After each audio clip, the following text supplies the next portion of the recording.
I cried for 4 hours. I couldn't stop crying. Who am I going to talk to now? Now I realize that's it. I'm done. That's it. That was the final straw. And I write to Andreas and I say, Andreas, I can't stop crying. If I leave, I'm going to lose every friend I have and probably my husband. And he writes me back and he says, I'm crying reading your email. I'm so sorry you're going through this, but I have to ask you this question. What kind of friends could those be if they're going to leave you because you change your mind? A critical component to mind control. Being made over to be clones of the person who's at the top of the pyramid. Interested in the subject because of my own cult involvement. I was recruited in 1974 into a front group of the Moonies. Hello, I'm Dr. Steve Hassan with another episode of Cults, Culture, and Coercion. And I have with me a very special old friend and colleague, a survivor of Scientology, Tory Christman, with me today. Tory and I go back decades, literally, and she's helped me on cases. We've hung out together, done all kinds of fun projects together, but I said to Tory, we've done interviews years ago, but I want to do a fresh one with you today with my larger podcast audience and network. So I'll just start by saying you got recruited into Scientology when you were 22? Yes. Is that right? No, I didn't get recruited in. No. So we'll jump into your story, but let me just say to keep people listening, you were in 30 years and you went up the bridge, the so-called bridge to total freedom, which is the total freedom trap, according to my friend John Atack. You went to OT7 of OT8 twice, if I remember correctly. No. And you got out after the internet period started. We'll let you tell the story of what Scientology asked you to do there. And amongst many of your stories, you helped be involved with John Travolta. So we want people to stay tuned and hear more of your story. But let's start with how you got in, and we definitely want to get into what you've been doing since you've exited, because you're one of the major forces, Tory Magoo, messaging, and now you have millions of views on TikTok, I hear. I know. It's outrageous. So Tory Christman, welcome to my podcast. And Thank you. Thank you for being the outspoken, wonderful person with a great sense of humor, always with a smile, always, warmly advising our clients who have loved ones trapped in the cult to have hope. People do leave. Yes. Tell us, introduce yourself. Well, first of all, thank you for having me on. It's a great honor for me every time I talk to you, even though we're friends and we've been together and blah, blah, blah. Mm-hmm. But I really, really appreciate it. And to everyone listening, I can't say it enough. The Freedom of Mind has fabulous information. I was in a cult. I was in Scientology for 30 years. When I was in, there was no internet. So you have to keep that in mind, because people go 30 years. But you have to realize 20 of the 30 really until 2000. I got in 1969. I read a book in high school. So no one recruited me in. That's what I was saying. No person did, but the Dianetics book, was it, or something else? That was it, Dianetics. And my friend in high school brought me the Dianetics book. And I said, what is this? And I had done I was a hippie, so I'd been in all kinds of stuff in San Francisco. And he said, it's Scientology. And I said, I've never even heard of that. What is it? And he said, well, here's the book. You can have it. And I said, really? And it was like a hardback book of Dianetics. And he said, yeah, you keep it. And I knew nothing about cults. There was no internet. So there was no way of really finding out. And I wanted to become a doctor. My grandfather was a doctor. So basically I was in college to become a doctor. I thought, you know what, there's no way I'm going to go through 4 years of college, 4 years of med school, 4 years of internships, blah, blah, blah. So I had an argument with my dad and I quit. And I hitchhiked in 1969 from Chicago to Los Angeles, which is a very long way for people that aren't in the United States. It's half the United States. Right. That I hitchhiked Before we across. go on, your dad was a famous football player and Right. radio commentator, I believe, This right? is his football card. He played for the Chicago Cardinals, who are now, let me see, wait. The Bears, yep. No, they're not the Bears. Now they're the Phoenix Cardinals. Oh, okay. They were sold to St. Louis Cardinals, and then they were sold to the Phoenix Cardinals. And I think they're the Phoenix, I don't know. I think it's... Doesn't matter. The important thing is in the NFL, I guess, right? Or no, it was AFL. They didn't have NFL. Got it. Then he has that 4 cards of that, which I didn't know until I got out of Scientology. And an ex-Scientologist went to a sports store, found them, and mailed them to me, which was really wonderful. Yeah. And then in the 60s, he was a broadcaster. So I have cards on that also. So there you go. And he played 1 year for the Green Bay Packers. Yeah, it's cool. So there you are. You're going to LA to pick up the story. That's right. And I got there, and honestly, I don't want to spend a whole lot of time talking about it because it's too long. But I basically, there's a great book for any young people. I highly recommend it. It's called, well, first of all, get Steve's book, The Cult of Trump, which is really good. And all of his other books. You can see his other books, but he has really good books that educate people. Thanks for the plug. Sure, because education is really 3/4 of it. If you like, I remember cult experts, and you might have been one of them, came to see me when I first escaped out in 2000. And people on TikTok say, why did I have to escape? And I'll explain that later. But I knew secrets that they didn't want known. So they were chasing me, trying to stop me. Had they let me go, I would have been on my way. I would have been out of all of this. You would have never heard my name. That was my plan. But because of what they did, in LAX, I was a Scientologist. By the time I got to Tampa, Florida, I was an activist because of what they did. They turned me into an activist. Yeah, so when you were going to Tampa, Florida, was that in the Lisa McPherson Trust period? 2000. Yes. Yeah, Jesse Prince and Stacy Brooks and Bob Minton. Those 3 people helped me get out. And Andreas Heldal-Lund, who now just passed away last year. Rest in peace, Andreas. Yeah, great guy. Great guy. I have a nice photo when we were together. Weren't we in the Toronto meeting on Scientology? Yeah. It's where I got to meet him in person. And that was awesome. Please continue. So anyway, I was in, the book I was going to recommend is called Blink, which is about your first instincts.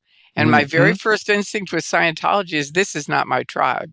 They had big pictures of Hubbard. To me, he looked like Adolf Hitler. I know you're not supposed to use that reference, but I'm just saying.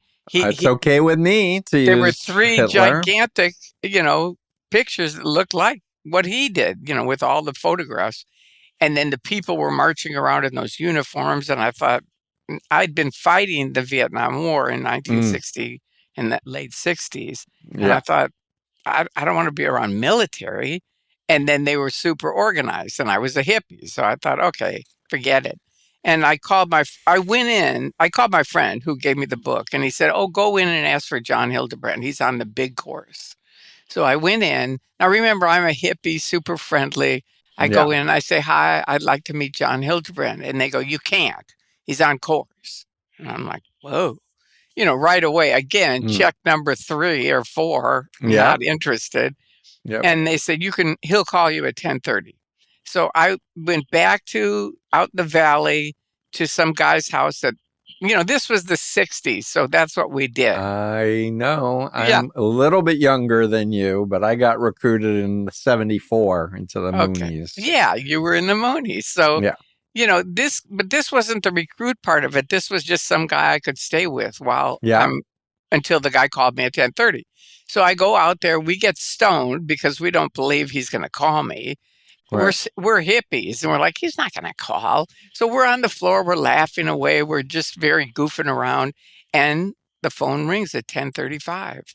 And I tell this because everyone should know how important a little thing like that could be.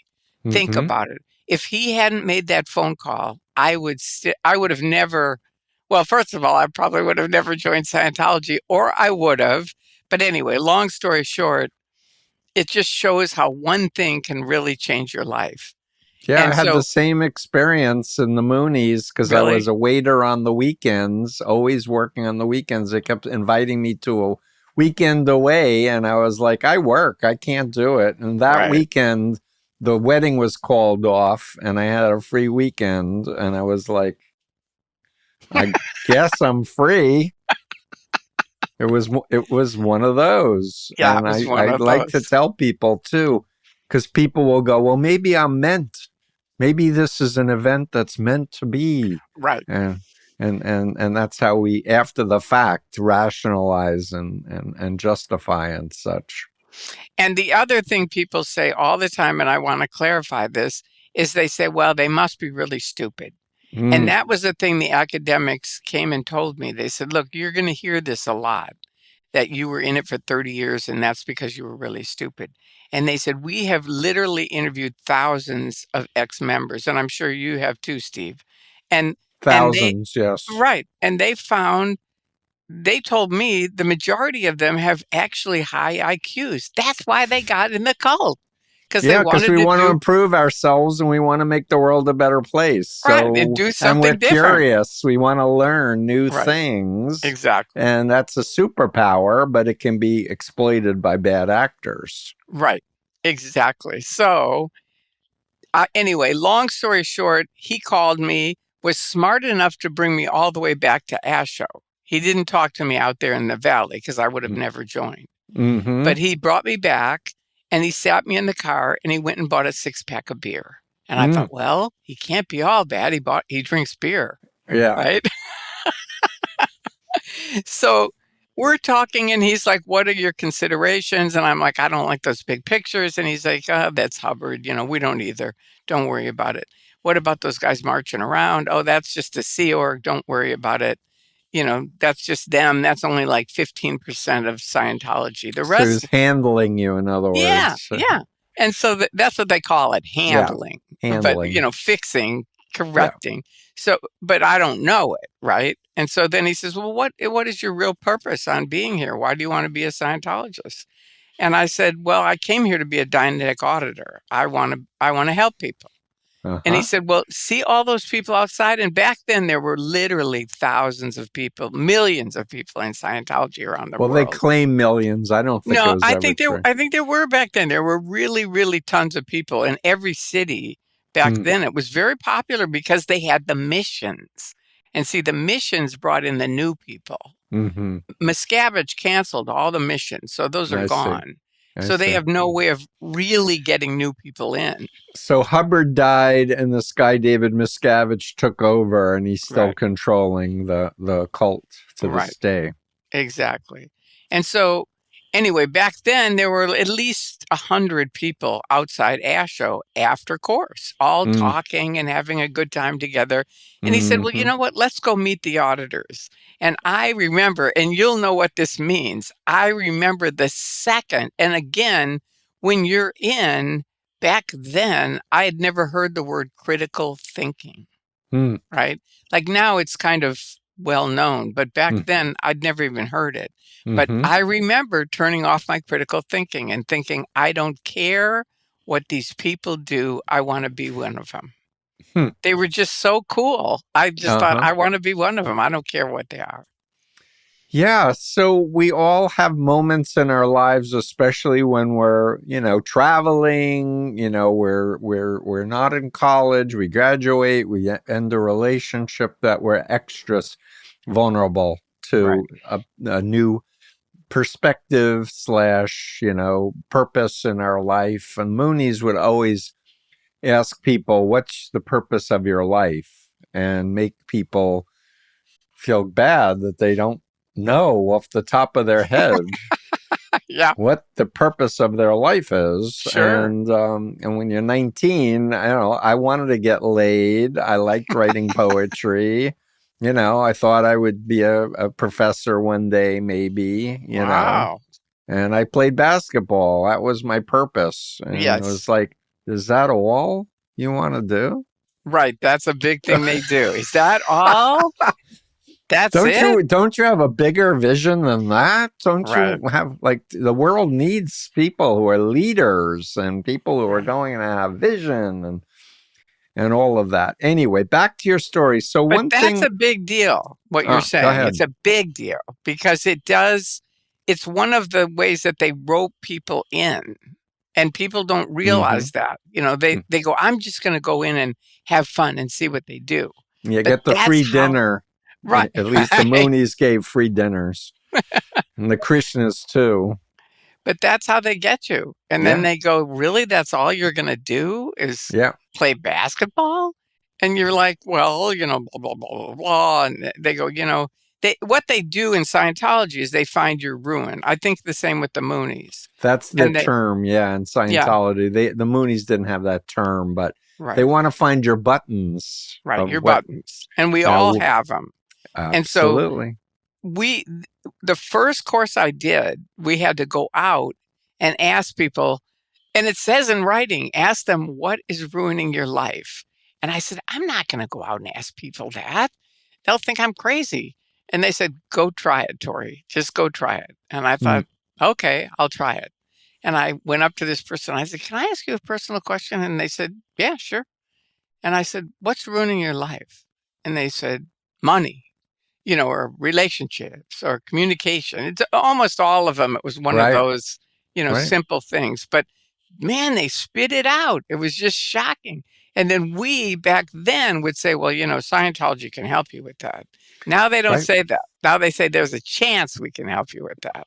Yeah. Because they got so many suits. They got lawsuits because IQs went down and people, they got off of drugs, but they got addicted into Scientology, and the cure was worse than the problem in the first place and such. Right. So I want to just ask you to talk about John Travolta, because John is one of the biggest names other than Tom Cruise. Tell us how you met John Travolta. Okay, so I was in the Sea Org just for a little bit, for a minute. It's the billion-year contract that everyone on TikTok, that's their big thing, is the billion-year contract. And I just want to clarify for me, because they say you can't leave because you signed the billion-year contract. And I say no one stays in Scientology or any other cult because of a contract. They stay in it because of the mind control, peer pressure, and the phobias that you can't that leave. Are put into your head. Right. So, you can't leave. There's nothing out there. There's nobody out there. We're it. That's why I use the analogy of the Truman Show, right? Because it's very much like the Truman Show.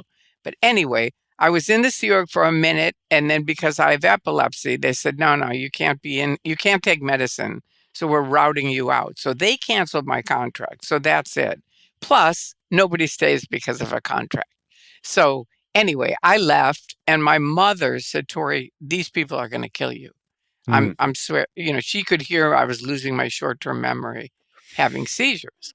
So anyway, Hubbard was anti medication. They said that all illnesses and diseases were psychosomatic, and Scientology could fix everything. I met people who had brain tumors, cancers, who were given auditing instead of told to go see a doctor, and they died because of it. And here you are, a true believer, and you are having epileptic seizures, but you are being told you can't use medication because Hubbard said it's bad for you.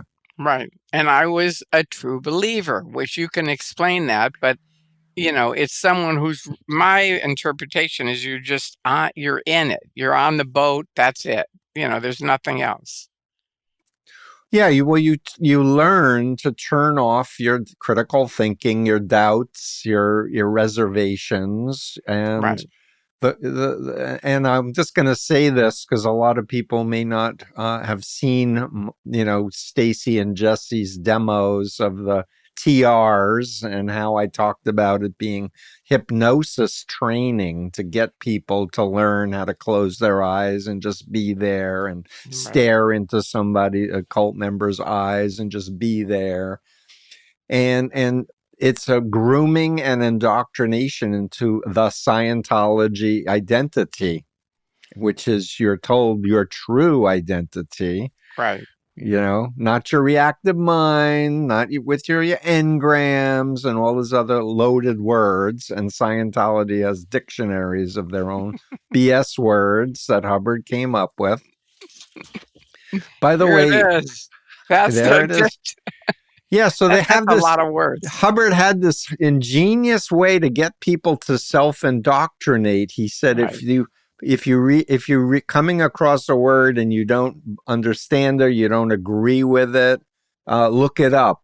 It's called study tech, if I remember correctly. Right. Yeah. So that teach people to indoctrinate themselves into this new language system. And Hubbard did study Korzybski and language as well as hypnosis. And it's what I find problematic with ex-Scientologists, some of whom have been out for years. They're still talking and thinking in the loaded language. And that keeps them connected to what should have been ended a long time ago. I agree. But it takes time to learn the English language and retrain your neurons. It really does. It really does. So back then, just to finish, I was in the Sea Org. They routed me out. My mom said they're going to kill you. And my grandfather was a doctor. So I think together, he said, get her back on her medication. And she called me one day and said, what are you doing tonight? I said, I'm going out on a date. She said, she called the next day. How was the date? I said, what date? She said, okay, that's it. Either you're on your medication today and your doctor calls me today. And I know this is my grandfather saying this. Right. Or I am going to fly from Chicago to LA, and believe me on this, Tory, L. Ron Hubbard and the Church of Scientology will never forget your mother. And that changed my life. It really did, because I started taking my medicine. I mean, who wants to have seizures anyway? You reported it, and of course... It didn't matter. I didn't report it. I went to Dr. Dank, who was L. Ron Hubbard's doctor, and he said, you're right, take the medication. I'll stand up for you. And you had Hubbard was popping pills all the time, it turned out. I didn't know that, and you don't know it until you get out, but it turns out he was a big, pill big popper hypocrite. And everything else. Yeah. So anyway, now I'm out, and I go to Celebrity Center, and John Travolta comes in. And of course, he's gorgeous. He's brand new. And Yvonne Jentz, who ran Celebrity Center and started it, said, Tory, can you just drill him? Sit down with him, do some different drills with him on the second after course. Saturday Night for Fever or before? No, before. Interesting. It was way before he got Welcome Back Kotter. That was his first thing. And he was just a new in LA. He may have done some things, but I didn't know it. And, he wasn't thought of as a star, it was just like he's John Travolta. And, he's an actor. And then he got Welcome Back Kotter, and then he became a star. That's what really moved him into it. But he's a really wonderful guy. He's a really nice guy. He's come to me. We went to check on him at Battlefield Earth, because this is what they do. And you have to make sure none of the bad, evil people like me or Steve get to John Travolta. So we were there making sure no evil people were there, which they weren't. And afterwards, they had a secret party, and you had to have a badge to be in the secret party. And so I'm there with Bill Yachty and Gavino. He's the guy in the Sea Org that ran the thing. And we're there waiting to make sure no evil people get into the party. And Travolta comes up to me and he goes, Tory! And he gives me a big hug. And he goes, I'll never forget you and Vicky. So that was me. That was really fun. And I thought, I want to go in and talk to him. And I'm good at that kind of thing. So I just waited till a tall guy came, and I just started walking with him. And the guy said, well, do you have a badge? And I went, hello, and he just went, okay, go on in. So I went in. Yeah, go ahead. No, go ahead. Well, I went in and I thought, well, Travolta was already talking to another big star. And I thought, I don't want to interrupt him. So I thought, what should I do? I know. I'll get drinks for Gavino and Bill Yachty, which they don't drink. except on big parties or something like that. Mm-hmm. So I brought these little drinks out and I said, I really want to congratulate both of you on your top secret party. Mm. So So just to be clear, you were out at this point, but Travolta. no. I was Oh, you were in. still in. I was Okay, still that I way wasn't. in. I wasn't Battlefield clear. Earth. No. I didn't leave until 2000. Got Battlefield it. Earth was in, I think, the 90s. So I want to share quickly a Battlefield Earth story. And for those of you who don't know Scientology, this was a movie based on one of his novels, and Travolta was in it. And when the movie came out, it got terrible reviews, I should add. Anyway, Travolta came to Boston. I was living in Boston, and he came to a big bookstore in downtown Boston. And my friend said, "Come on, let's go down to the bookstore. Bring your book." And my book, Releasing the Bonds, had just come out. And this is a book dedicated to Lisa McPherson, and Bob Minton actually bought the first, I think, 5,000 copies to fund the printing of this book. So I'm outside of the bookstore giving interviews, blah, blah, blah, and this big black stretch limo comes out and stops on the street. Everyone's running over, and my friend is like, "Quick, it's John Travolta. Go give him a copy of your book." So I'm like, "Really?" And she's like, yeah. So they have a video camera, and I'm running over to this black, and I get in line, and Travolta's signing, giving signatures, and I hand him this book. I go like, and he signs the cover and gives it to me back. Wow. And I'm looking at it going, John Travolta just signed my book on how to get people out of cults. Right. And I said, "No, this is for you. I'm the author." And he went like that. And then the car took off at, 80 miles an hour. And they probably threw it in the nearest dumpster. But there's a video of it somewhere. We hope Mark Bunker still has a copy somewhere of that. But that's my John Travolta Battlefield Earth story. Yeah. And anybody who wants to help out, you can poke around the internet and see if you can find Steve Hassan plus John Travolta. Yeah. And see if you can find the video. I haven't found it, but it's out there because I lived it, and it was just, I know. But, part of me was like, I want to keep this forever. Yeah. And part of me was like, no, if there's a chance it could help him, I'll give it to him. Yeah. And I handed it to him. So let's move on with what happened when the internet started, and how did Scientology react to the discussion group? Good question. But I want to also in between, I got married. Please. Okay. Had my son. So those were all great things, and just worked, and we lived our life, and we would go on course and continue. This is literally, I found this yesterday. This is this is the bridge to total freedom. Yes. It's all that stuff, right? So this is a chart you can find on the internet. Yeah, this is the top, which is OT8, which was my husband, now my ex-husband, because I left Scientology and he stayed in. And I was here, I was OT7. So I guess it's moving around. You have a camera that moves, so when you're holding it up, it's you're going out of frame. It's moving. Oh, okay. But we get the gist. We'll put a link. We'll put a link in it to the blog. So we were way up there, and he was top born of the top. You had superpowers.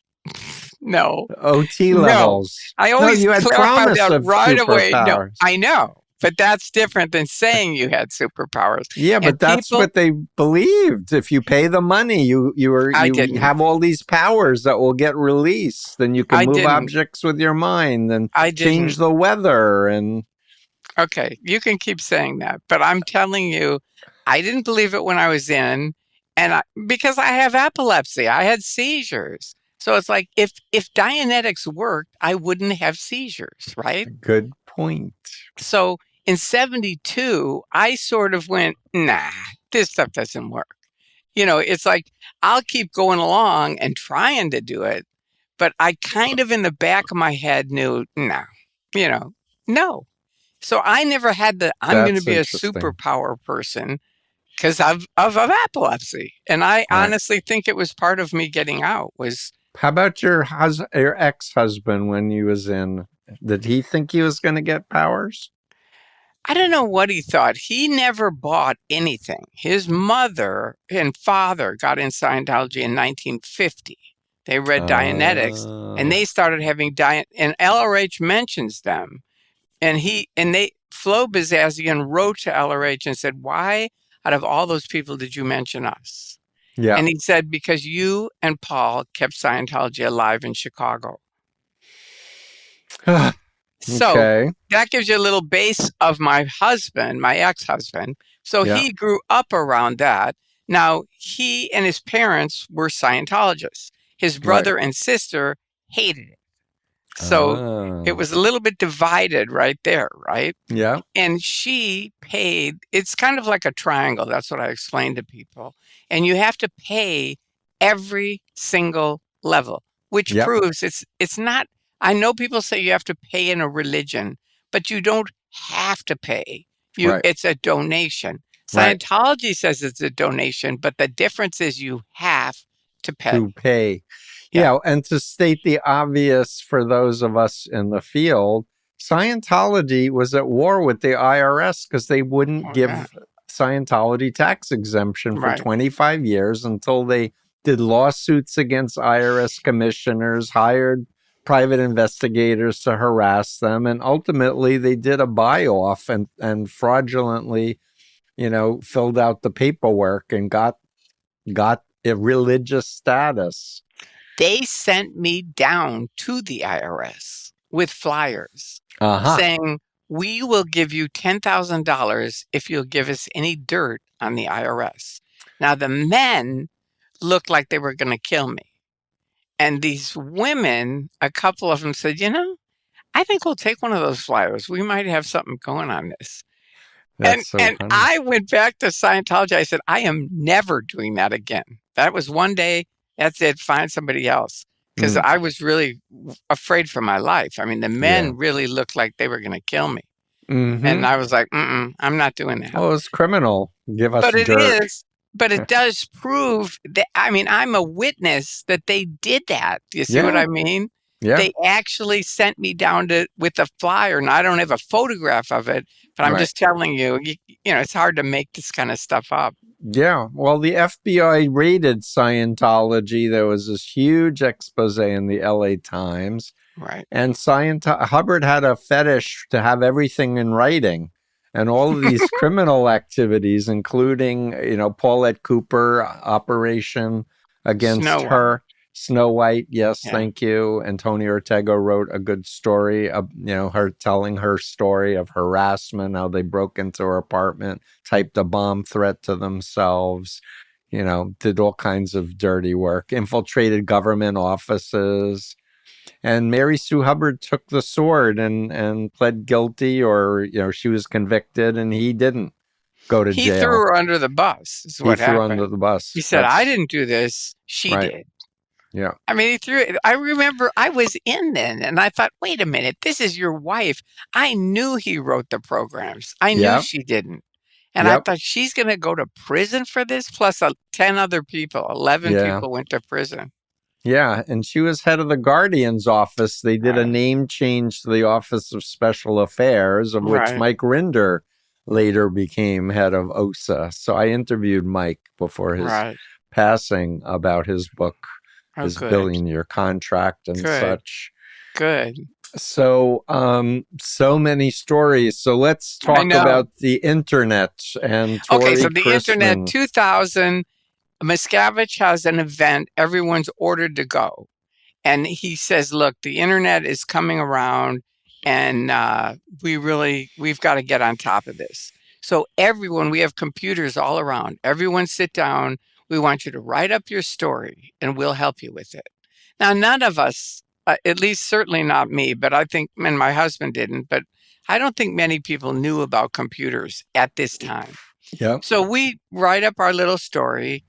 and they add on what they called links, hyperlinks. We didn't have a clue what a hyperlink was. Right. Well, it was all their front groups, Narcanon, Crimenon, Way to Happiness, all that stuff. It was all their stuff pitching their stuff.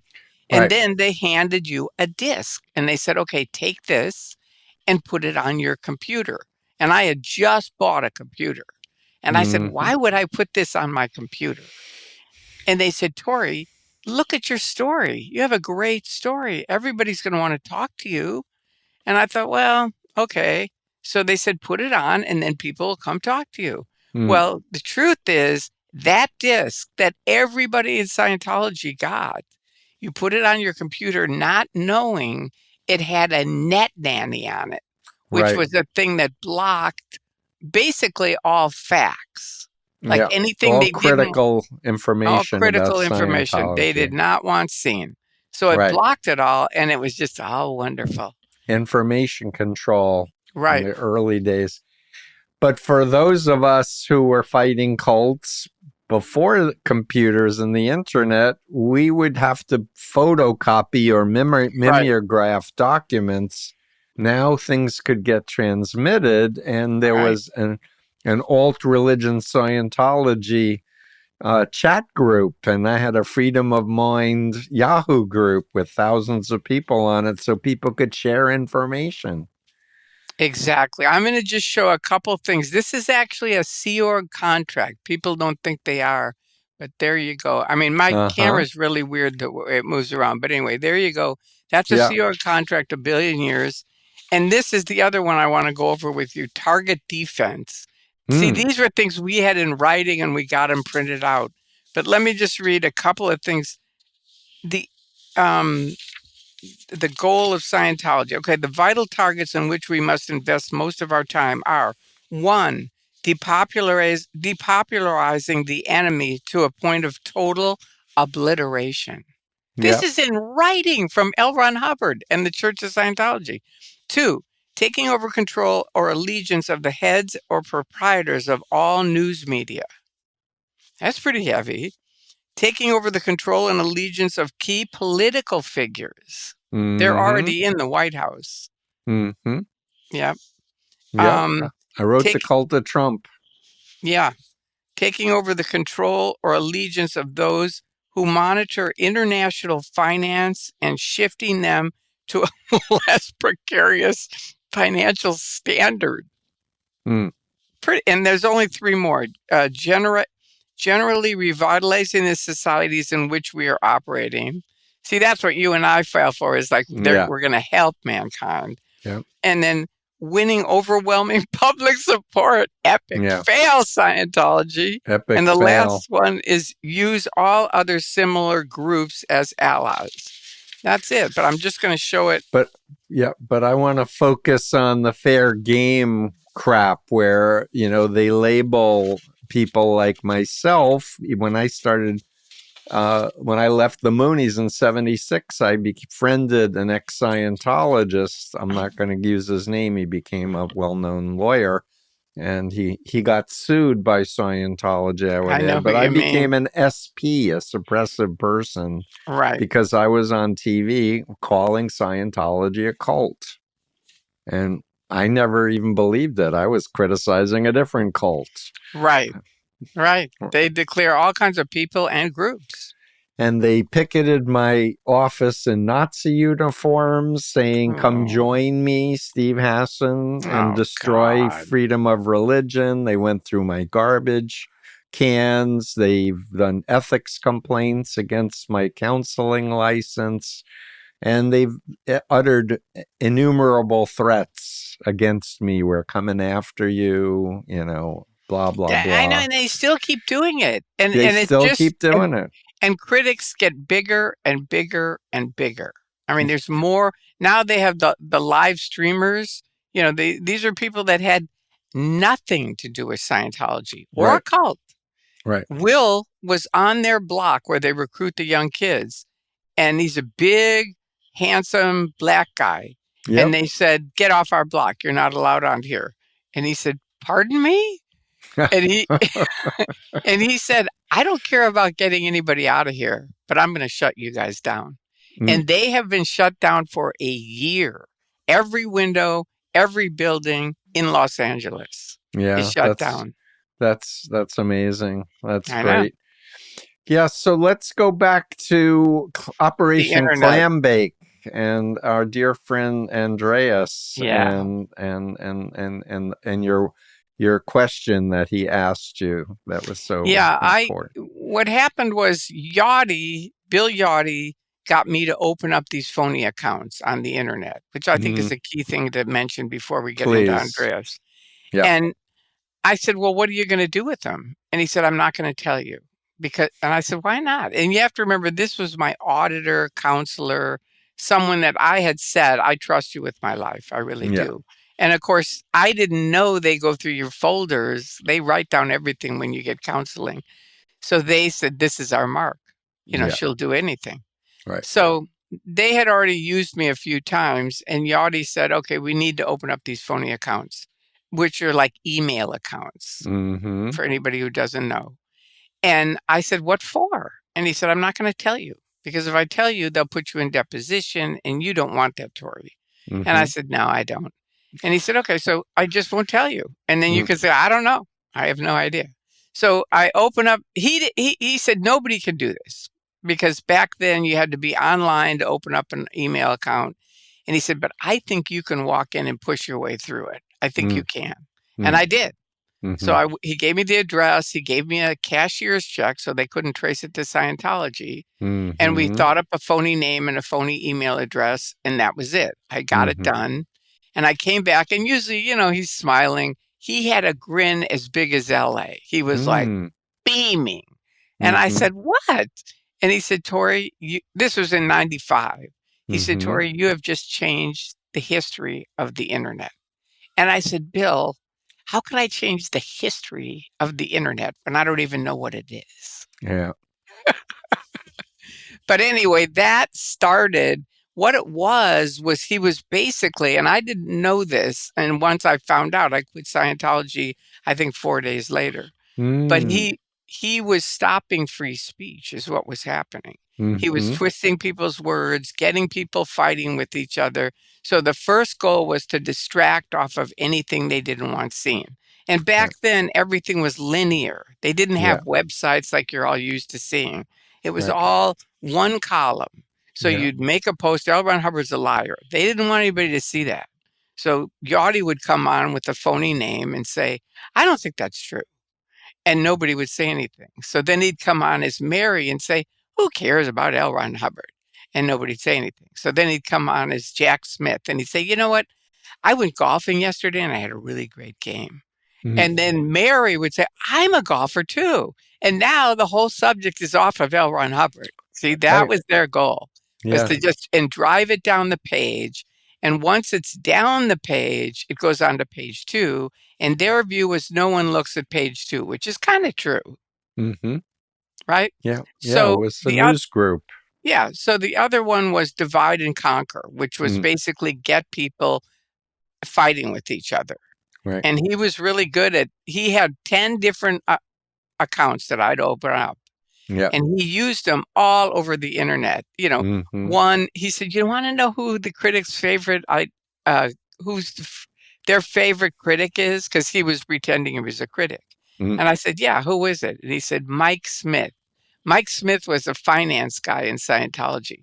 But on the internet, Mike Smith, as Yachty, was really clever and funny and witty and stuff like that. So they all liked that. And no one would get, maybe this isn't a real guy. You know what I mean? Yeah. So I always try to tell people, one way to check is if you post a hot topic and someone else comes on about golf or something, repost the hot topic. Now, if that same person comes back with about the golf, then okay, you're dealing with those. It's a principle of the internet to this day about, the mind controllers want to control attention. So they don't want you thinking about the budget bill and getting people off of Medicaid. So they create another crisis to distract everybody to something else. Boy, it works. Yeah, until if you understand this is psychological warfare and who are the actors and what are their goals and what are their techniques, and Right. the anxiety goes down because it's like a playbook. Wow, it's formulaic. I know it And is, but see, they started acting more and more mafia-like. And right, I grew up in Chicago around the mafia. And I I see. started thinking, wait a minute, there's something not right about this. And I was too terrified back in the 90s to Hmm. look on the internet because one of my friends went insane, I thought. Bill told me she went insane because she was reading the internet, which I know Hmm. to anyone in this day and age, it's like, Phobia come programming. on, who would Yeah. believe that? But Yep. back then, we didn't know anything about it. Yeah. I No, it's didn't know phobia until I programming. escaped out. She called me and said, Tory, I didn't go insane. They drugged me and reverse audited me. That's what happened. Auditing is Mm, supposed to make you better. Reverse auditing makes you worse. I'd never heard of reverse auditing until yeah. her. But anyway, he put that fear in my mind, so I wasn't looking. But now I thought I've got to go look and see what they're doing with these accounts. And thank God, the day I looked, they had all baking recipes, all how to Mm, bake chocolate cake, cupcakes, this and that. And in between were real critics saying, I didn't say that. Scientology's changing my words. hmm And that's when I realized, wait a minute. And one thing I forgot to tell you is Yachty came on and took off the Nanny off my computer. mm. He said, "Oh, I have to take something off your computer." And I said, "I just bought this. Why would you have to take something off of it?" And he said, it's just a little thing that, we were putting on it to protect you. So Mm. you don't get upset They and were stuff getting like rid of that. the evidence if they came after you, if the government came after you, why would they take it off? I'm curious. Do you know? No, he was saying if you have it off and you look on the internet, you're going to get upset, like this friend of Right. mine who went insane. Right. So they're putting a block on it. He kind of admitted it. He didn't call Right. it a net nanny, but he said it's just a little thing to block all the N theta. That's what they call it, which is Yeah. bad Negative news. energy, all the Yeah. demons Yeah. and You don't such. want to see that. I've worked with ex-members who did OT3 and heard the Xenu story, and then they got further auditing about body thetans, and they really went psychotic from I know. the But see, processing. that's why I thank epilepsy, because see, I never really fully bought into it because it never got rid of it. Mm, Right? So I it's got rid you of a were lot of lucky. body thetans, Yeah. but then I stopped taking my medicine after OT3 because I thought, okay, I'm done. Yeah. And then I went into status epileptus. Do you know what that is? No. It's multiple grand mal seizures. And Ooh. I knew enough. I mean, this was in the 80s, but I knew enough in the back of my head somehow, don't call Scientology. You're going to Yeah. be dead. So I Yeah. called this guy, Jerry Hall, who was on the fence. He was about ready to leave. And I just said, Jerry, get over here right now. I'm about ready to die. And he came right away, took me right away to Morton Plant Hospital, which was just next to Scientology and a couple blocks from our house. Mm-hmm. And the doctor said, Tory, 5 more minutes and you would have been dead. Wow. 5 minutes. Wow. And that's Scientology. So I say to Thanks. anybody with a medical condition, do not get into Scientology because Don't they get will. into Scientology under any No, circumstances. I know. But Let's I'm talk just about. saying, Yeah, go ahead. it's one of those things they can trick people that have a condition and go, we can fix it. Yeah, not. Not 5 Scientology is one of the minutes. worst cults I've encountered in 49 years of doing this work. Wow. So, what did Andreas say to you? Okay, so Yachty had taken off the thing, so now I could go on the internet. And now I had quit the whole OSA thing. I was like, I can't do this anymore. Once I realized they were stopping free speech. Yeah. And then they turned on me, and that's a whole nother big thing. But they turned on me, threw me under the bus like Mary Sue Hubbard. And I just thought, okay, screw these guys. So I'm on ARS, which is Alt Religion Scientology, which was the only news group. And I thought, if I just put myself in, because I felt like these guys were like the cowboys of the old days. They could do what they wanted. They could say what they wanted. They could go where they wanted. Whereas when you're an OT up here, you can't talk, you can't look, you can't listen. Right. It's very controlled. I mean, you're actually losing freedoms every level that you play. So I think I'll put myself in with the cowboys. That's it. That was my plan. And maybe somebody will come help me. And Andreas did. And Andreas, back then they had, if you talked and then I talked, they had these little arrows between us to separate Steve from Tory. Yeah. But I didn't know that's what the arrows were for. And I only knew how to copy paste. That's all Bill had showed me. And so I thought, okay, who needs all these stupid arrows? So I erased them all, and then I'd copy paste and put it on. And Andreas contacted me and he said, Magoo, nobody knows what you're talking about. You don't know how to format. And so I'm going to teach you how to format. And he did. And it worked. And I was just like so stunned because to me, I mean, we literally did an article with Tony Ortega called Sympathy for the Devil, which is still on the internet. And it really talks about Andreas, who was never in, but created Xenu.net, Xenu.net, and me, true believer, escape out, and we become friends. But that was the beginning of it. He said, I'm going to help you. And he did. And then there's that little, and it's hard for people to understand. I'm now a declared suppressive person. They literally put these SP declared things. And no one is allowed to talk to you if you're declared suppressive. No one. So I wasn't going to talk to Andreas because he was like the devil of the universe to me. Right. But there was this little blue thing up at the top of my computer. And I literally went like this. I'm in my house. Nobody's here. I'm all by myself. But I go like this. Could anybody see this? And then I click on the blue link and I go like this. Dear Andreas, thank you for helping me, Magoo.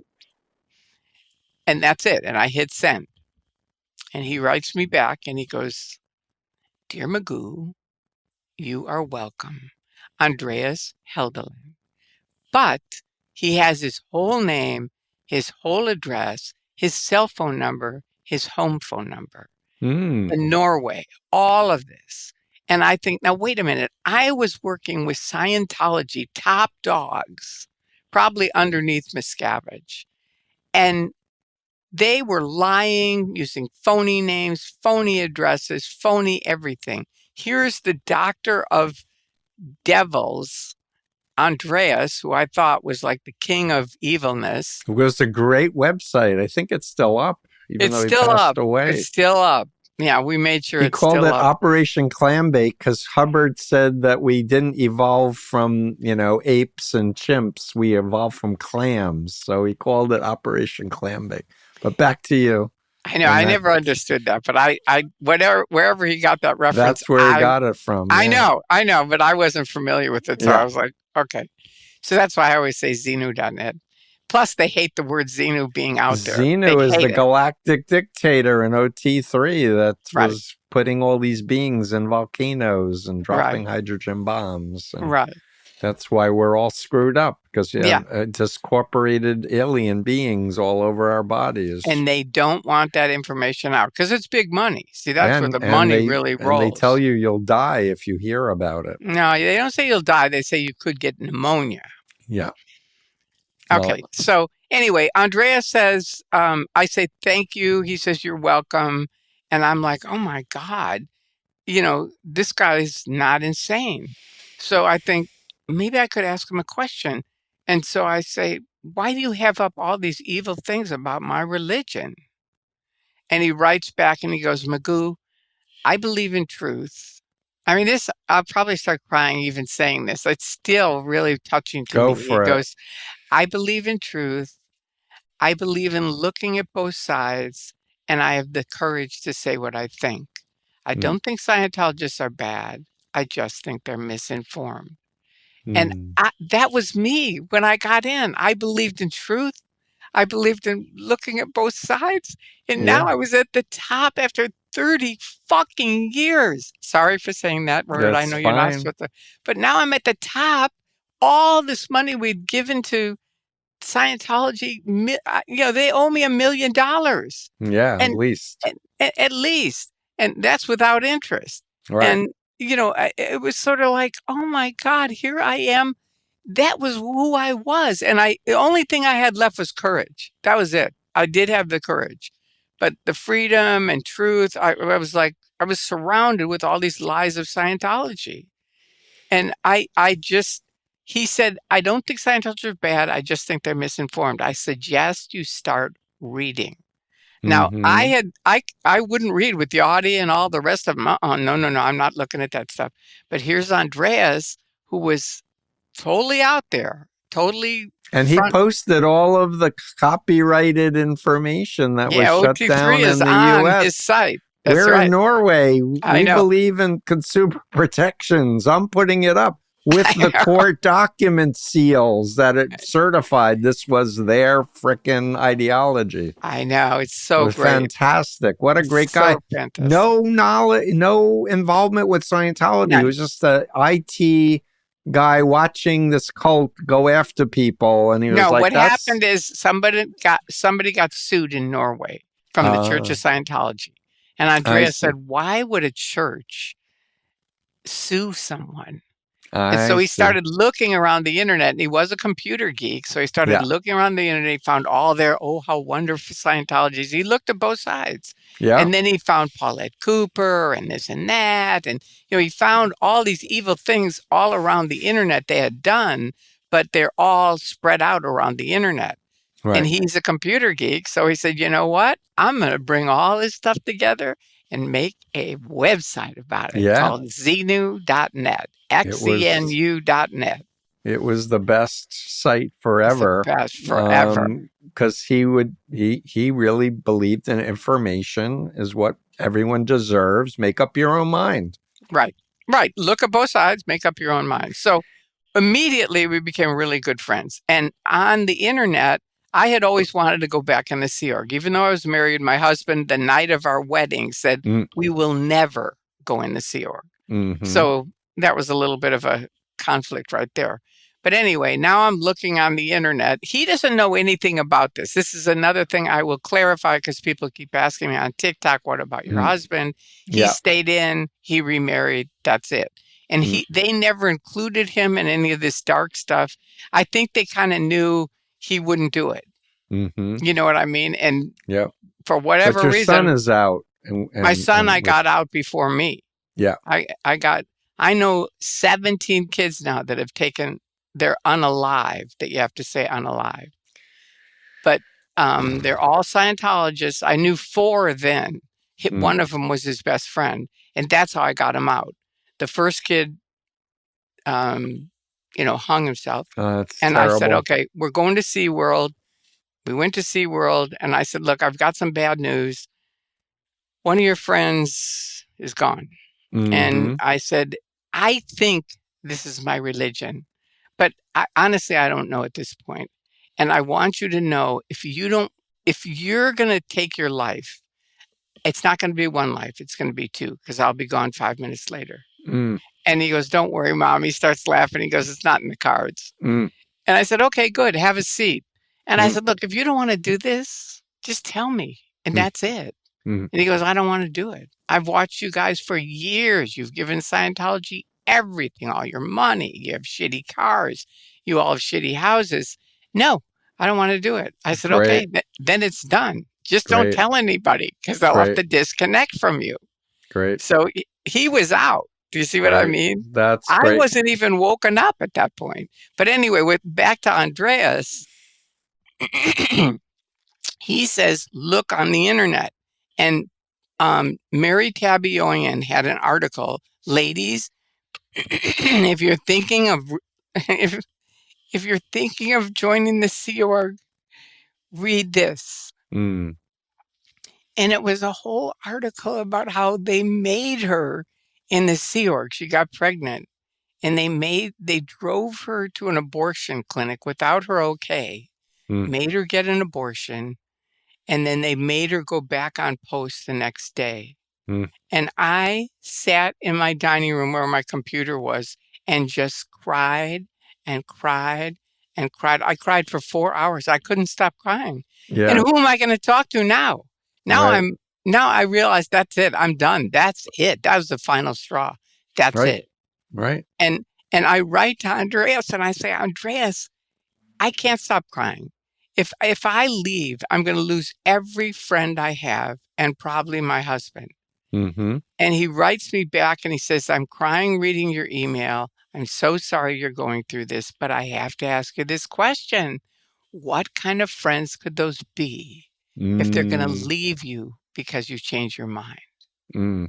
And that was such a great question, isn't it? Absolutely. Wow. And That he was was it for me. heartfelt. It was heartfelt. It cracked open my Truman Show, and that was it. I was done. Yeah, if people have not seen the movie with Jim Carrey, The Truman Show, please go watch it because Yeah, it it's really goofy, but it really is. but it's like you think you're in one reality, but it's not the real Yeah. reality at Yeah, it's all, isolation. etc. Yeah. Yeah, it's really great. We're at an hour, but I want you to talk about all of the messaging, your video channel. You're going out on the street, talking to people, and helping families, helping me with consulting with families, and helping people to recover. So just like I've been doing that for 24 years. I wasn't going to do it like I said. I was just going to be a good Scientologist, leave, shut up. But because they picked on me all the way across the country, by the end in Tampa, Florida, I was an activist. And Bob Minton said the next day, we're going to protest. And I said, okay, I'm with you. And I started, and I wore those red horns. And the reason I wore those red horns was because I thought they're going to lie and say Tory's just out there handling the critics. So I wore the red horns to say, no, I'm not handling the critics. I'm with the critics. Yeah. So anyway, they did a bunch of fair game. They broke into my house. They flattened my tires. They chased me around all the time. You know, it was just unbelievable stuff. They stole all my files. That's how I got my SP to clear. That's how I got it. Because Jesse Prince told me when I got off the plane, he said, yeah, they don't give people SP declares anymore. I don't even have one. And he helped run the church. Right. But I came to get my finance because I knew they had money on an account. And I called Flag and I said, I want to talk to Treasury. And they put me through the Continental Justice Chief. And she said, do you want to know why you're talking to the Continental Justice Chief? And I said, no, why am I talking to her? And she said, because you've been declared suppressive. And I wanted to piss her off enough so I'd get my SP declared. So I said, you know, you're probably too young to know this policy, which everybody in Scientology knows.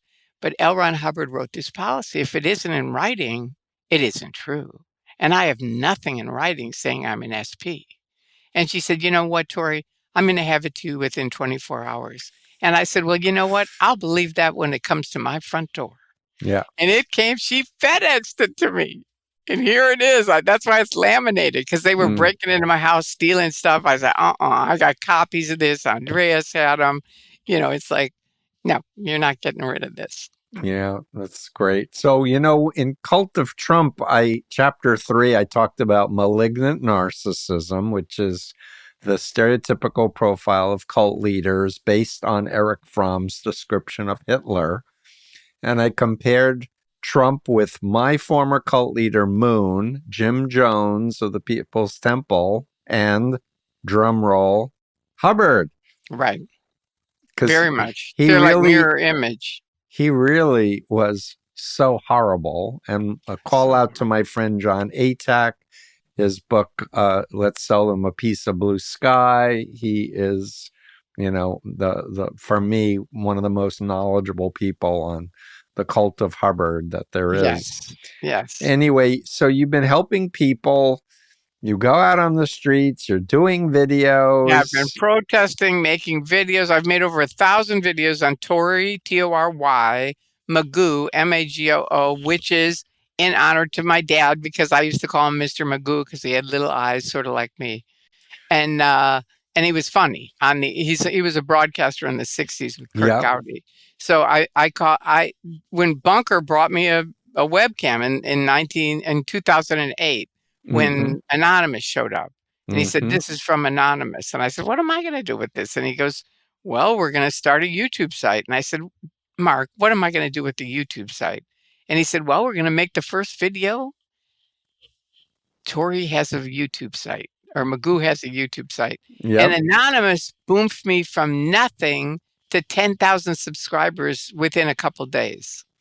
Yeah, so let's do a quick thing on Anonymous because they had a run-in with Scientology. They're the ones who got people wearing Guy Fawkes masks from V, the movie V, and protesting outside of Scientology orgs around the world. But it brought out all these ex-members and upset family and friends who were wearing these masks because they didn't want to get harassed by Scientology. I went down to the Boston org and I didn't wear a mask because they knew me, and I was just like, yeah, it's me, it's Steve, the ex-Mooney guy. I know. And really pissing them off.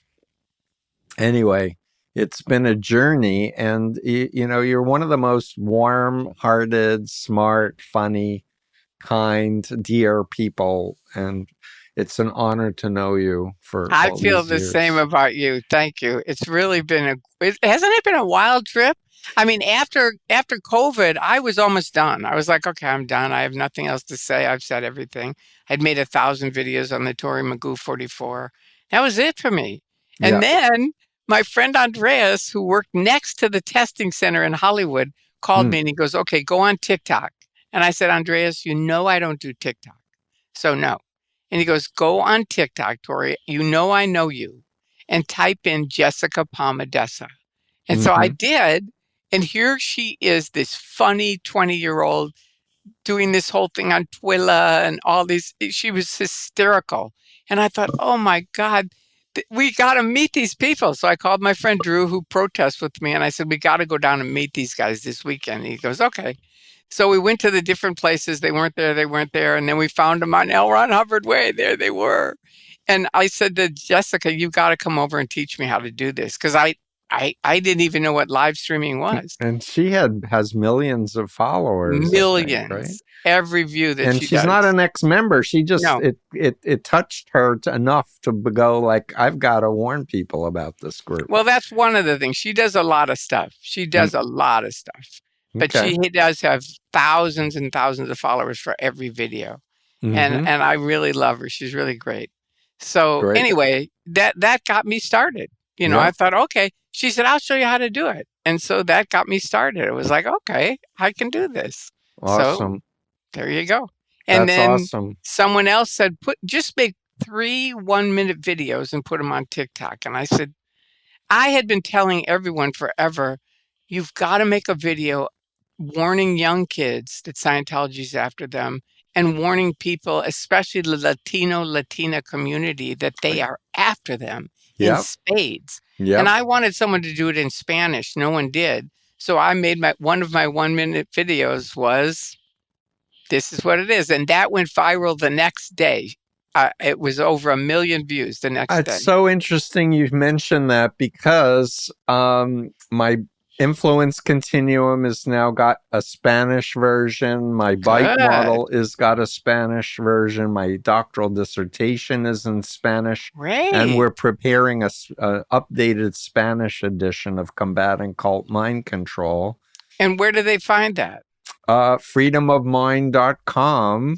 And I've just interviewed a Hispanic consultant who is basically explaining how terribly Harris and the Democrats were and why they lost so many people in the Hispanic community because they didn't understand messaging. Like saying we're progressive Democrats to Hispanics, they left-wing dictatorships. They think dictatorship or fist raised. They think Latin American dictatorship. And so I did a whole interview with her that will be coming out shortly because and now with what's happening with ICE and the Latinos, it's horrifying. Awful. It's just horrifying. And I'm in LA and I see it. It's just awful. It is horrifying. But I do have a suggestion, unless you already have done this. Please, Please. on Freedom of Mind, have a prominent thing that says in Spanish, information in Spanish, some button that they can just click Okay. on, and then you put all the Spanish videos underneath that. Do you see what I mean? Yeah, I don't have Spanish videos yet, but that's a part of the plan is to, in addition to combating when it comes out in Spanish, is to get all of my stuff, out in Spanish, basically using Okay, good. AI. But even then, you could put the people you've interviewed that are Spanish Absolutely. speaking, because it's Absolutely. really, I can't tell you how much If they're you know after a good ex-Hispanic Scientologist who wants to tell their story, send them on I've to me. tried. I Okay. tried. That's why I did the 1-minute video, and it's been viral twice. Yeah, It's that's just like, completely awesome. I'm not on TikTok myself, but one of my people is with @cultexpert. So if you ping me on TikTok with @cultexpert, the people who follow me will follow you, and vice versa. okay. And I think I'm either Tory Magoo 44 or Tory Christman, which is my official name, 44. Great. It's one of those two. Thank you. Have a great day, and look forward to seeing you in real life real soon. Yes, good. Okay, thank you for having me on. Bye, everybody. Thank you for watching. Thank you for speaking out. We care. Yeah. And your Thank voice you. matters. Yeah, exactly. Thanks.